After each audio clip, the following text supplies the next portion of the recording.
सफ़ेद दाग, इसको एक कॉमन लैंग्वेज में बोला जाता है। विटिलिगो इसी का इस डिज़ीज़ का नाम है, इस प्रॉब्लम का नाम है। बेसिकली विटिलिगो यानी सफ़ेद दाग होता क्या है? सफ़ेद दाग में होता ये है कि हमारे जो मेलेनिन होते हैं, जो रंग बनाने वाले एक सब्सटेंस है हमारी बॉडी के अंदर जिससे रंग आता है, वो हटना शुरू हो जाता है। वो हमारा शरीर ही उन्हीं के खिलाफ काम करके उन सब्सटेंस को ख़त्म करना शुरू कर देता है। विटिलिगो में ये होता है कि हमारी स्किन का रंग बदलना शुरू होता है धीरे धीरे, और वो पूरी तरह सफ़ेद हो जाती है। चौकी वाइट यानी कि पूरी तरह सफ़ेद हो जाना, ये विटिलिगो के लक्षण है और ये विटिलिगो बीमारी इसी को कहा जाता है।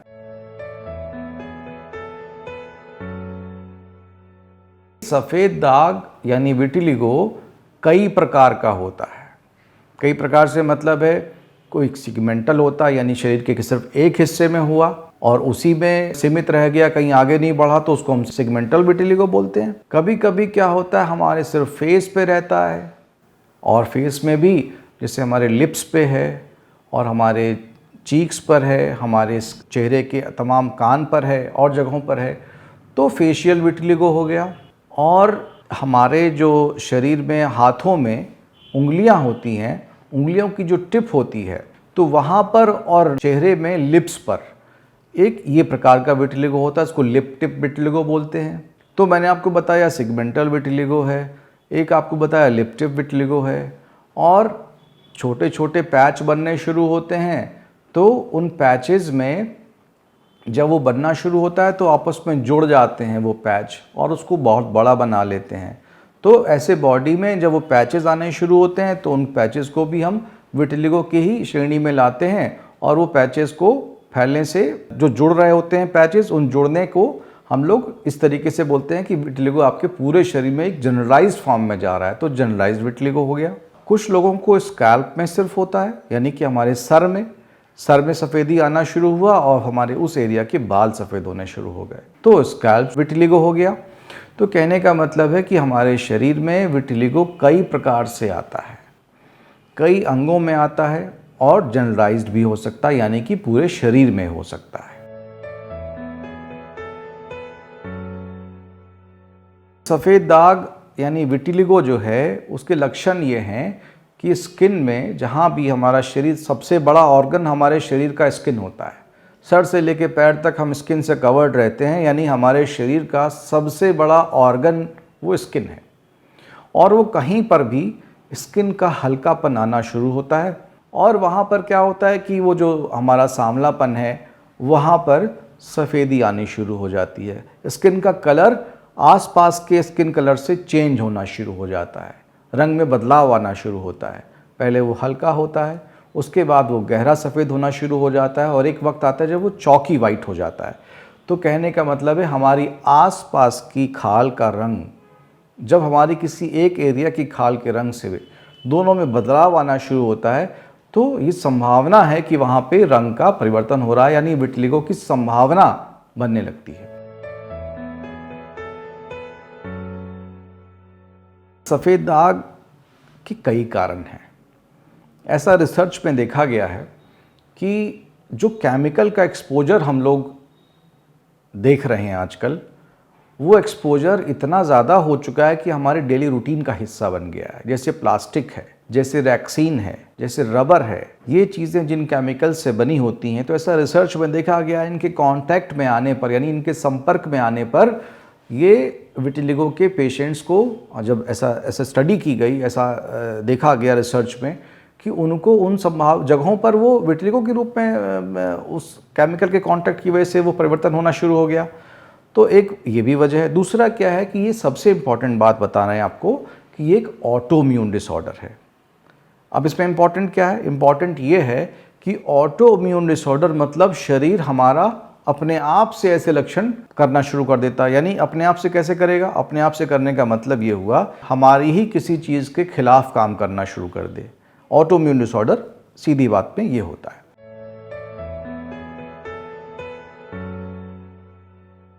एक तो बताते हैं कि केमिकल कांटेक्ट, यानी कि प्लास्टिक, रैक्सीन, रबर, इनका कांटेक्ट नज़दीक या इनके साथ बराबर रहना, यानी बराबर टच में रहना, कि लंबा कांटेक्ट नहीं रहे। अब जैसे कौन कौन सी जगह होती हैं, जैसे रैक्सीन के बैग्स होते हैं, उस रैक्सीन के बैग को जहाँ रखा गया लगातार काफ़ी वक्त तक, वहाँ पर विटिलिगो बन गया।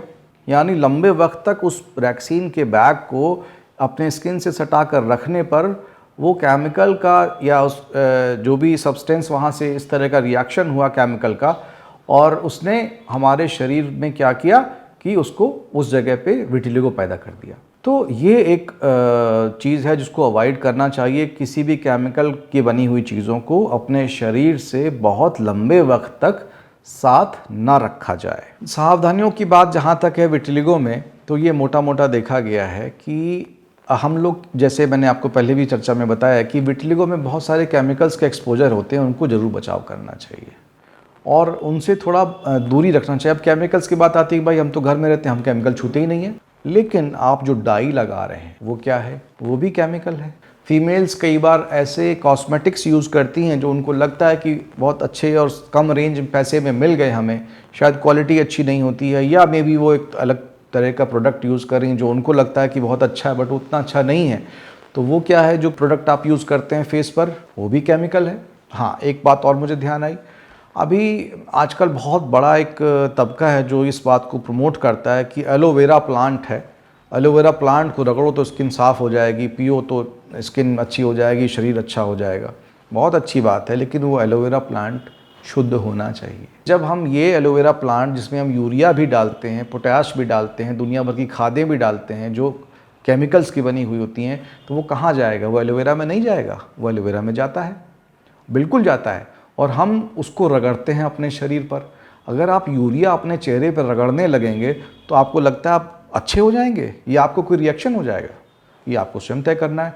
तो ये बात सच है कि एलोवेरा प्लांट अगर अच्छा है, साफ़ सुथरा है, कोई ऐसे ऑर्गेनिक तरह से बना हुआ है और कोई उसमें किसी तरह के ऐसे कंपोनेंट्स की मात्रा ज़्यादा नहीं है, तो निश्चित रूप से जैसा कहा गया है लोग उसको यूज़ करते हैं अलग अलग प्रकार से। लेकिन आप अगर बहुत ज़्यादा किसी चीज़ के पीछे पड़ जाएंगे तो ऐसा नहीं है कि वो आपको फ़ायदा ही करेगा, वो नुकसान भी कर सकता है। तो इस बात का ज़रूर ध्यान रखें। सफ़ेद दाग के ट्रीटमेंट में सूर्य की रोशनी का एक बहुत बड़ा रोल है, लेकिन एक बात और भी हम बताना चाहेंगे, जब ऑटोइम्यून विटिलिगो होता है तो कुछ जगह पर धूप की वजह से भी विटिलिगो बनता है, तो उसको हम लोग बोलते हैं फोटोटॉक्सिसिटी, यानी कि धूप की वजह से, यानी रोशनी की वजह से जो टॉक्सिन्स पैदा हो रहे हैं हमारे बॉडी में और वो मेलानिन्स को नष्ट कर रहे हैं, तो वो भी है। धूप के एक्सपोजर हम लोग बहुत रिकमेंड करते हैं विटिलिगो के पेशेंट में, हाँ, लेकिन इस शर्त पे कि अगर आपको धूप में जाने पर लाल हो जाएं या आपको छाले पड़ने लगें तो आपको बिल्कुल धूप में नहीं जाना चाहिए। तो इस बात का ध्यान रखते हुए अगर आपको ऐसा कुछ नहीं हो रहा है तो आप लंबे वक्त तक धूप में एक्सपोजर दें और अपने पास से केमिकल्स या इन तरह का कांटेक्ट जो भी है बहुत लंबे वक्त तक नहीं रखें। जहाँ तक धूप की बात मैंने बोली है उसमें एक बात और भी बड़ी इम्पॉर्टेंट है, क्रीम्स लगाते हैं कई बार लोग, लगाने के बाद उसको लगाने का तरीका नहीं समझ पाते हैं और उसको कितनी देर के लिए एक्सपोजर देना है ये नहीं समझ पाते हैं। तो इस पर मिथ होता है कि भाई हम दिन भर बैठे रहें धूप में, हम ऐसा करें, हम वैसा करें। तो ऐसा देखा गया है, ऐसा है कि 11 बजे से और 3 बजे के बीच में जो धूप हम लोग देखते हैं उसका एक्सपोजर अगर हमें 15 से 20 मिनट मिल जाता है, आधा घंटा मिल जाता है, तो हमारे लिए सफिशिएंट है, उससे ज़्यादा की ज़रूरत नहीं पड़ती है। सफ़ेद दाग की बहुत सारी जटिलताएं हैं। सफ़ेद दाग एक सोशल स्टिग्मा है, लोग उसको कुष्ठ समझ लेते हैं, कोढ़ समझ लेते हैं और उसकी बाद उसका इलाज ही गलत हो जाता है, वो एक अलग ही रास्ते पे चल पड़ते हैं और सफ़ेद दाग को इलाज करने की बजाय वो कुष्ठ का इलाज शुरू कर देते हैं। और आपको बीमारी दूसरी है, आप इलाज दूसरी बीमारी का कर रहे हैं, तो कैसे आपको फ़ायदा मिलेगा। दूसरा जटिलताएं ये होती है कि आपका रोग पहचान लिया गया विटिलिगो है, हाँ ठीक है, आपको इसको ट्रीटमेंट करना है, लेकिन हमारे अंदर पेशेंस नहीं होता।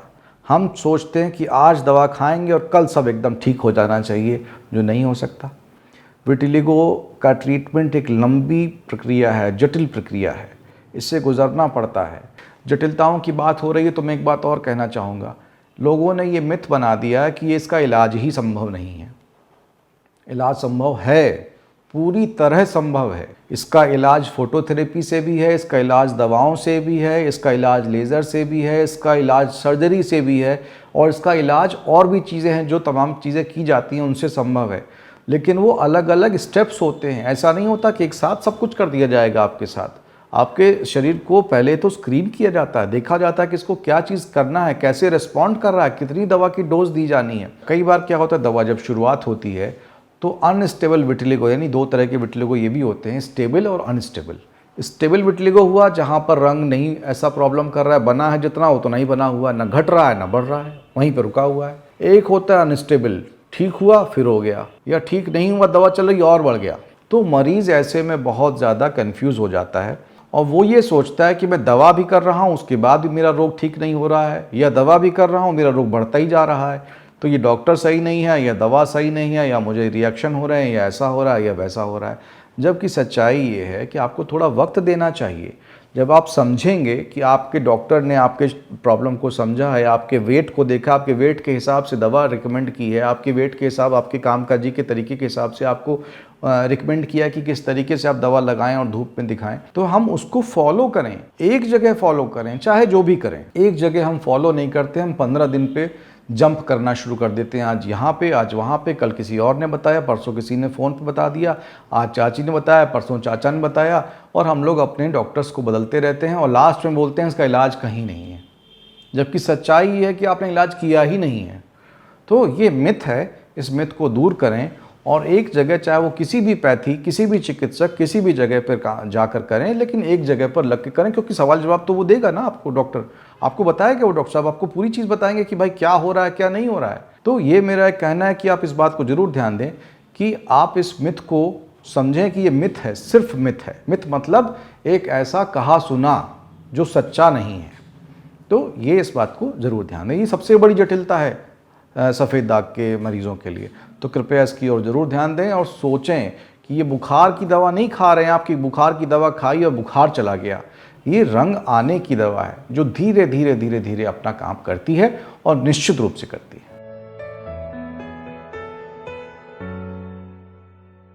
सफ़ेद दाग में जहाँ तक खाने पीने की बात है, तो इसमें भी बहुत सारे कन्फ्यूजन हैं। कोई बोलता है कि मछली खा लिया तो दूध नहीं पी सकते, किसी ने कहा तुमने ऐसा किया था इसलिए सफ़ेद दाग हो गया है, कोई बोलता है कि तुमने फलानी चीज़ सफ़ेद सफ़ेद खा ली थी तो उसकी वजह से तुम्हारा ये हो गया, तुम दूध पीते थे बहुत ज़्यादा तो तुमको सफ़ेद दाग हो गया। तो एक इस बात को भी समझने की ज़रूरत है कि हमारे किसी भी प्रकार के खाने का हमारे सफ़ेद दाग से कोई संबंध नहीं है। अगर आप खाना खा रहे हैं जो ऊपर वाले ने बना के दिया है, आपको सामने पहुंचा है, आप उसको खाएं, उसमें क्या, हाँ ये बात सच है कि अगर आप कोई ऐसी चीज़ खा रहे हैं जो आपको नहीं खानी चाहिए तो वो आप ही बेहतर जानते हैं। इंसान तो सब कुछ खाता है। हमारे प्रोफेसर्स और हमारे टीचर्स ने बड़ी मज़ेदार एक बात भी हम लोगों को बोली, सिखाया है जब, तो उन्होंने कहा कि ऐसे सवाल पूछता है मरीज़ कई बार कि अरे हमको क्या नहीं खाना है, तो बोलते थे हंसते हुए कि आदमी छोड़ के सब खा लो। तो यही मैं आप लोगों के साथ शेयर करना चाहता हूँ कि बेसिकली आप सब कुछ खा पी सकते हैं। ऐसा कोई नमक बंद कर दें, खट्टा बंद कर दें, मीठा बंद कर दें, ऐसा कर दें वैसा कर दें, ऐसा सब मिथ्स हैं। ऐसा कुछ भी नहीं होता है। आप सभी कुछ खा सकते हैं और सभी कुछ खाएंगे तभी तो आपको अच्छी वैल्यूज़ मिलेंगी, न्यूट्रिशनल वैल्यूज़ मिलेंगी आपके शरीर को, और आप अच्छे से जल्दी स्वस्थ हो पाएंगे।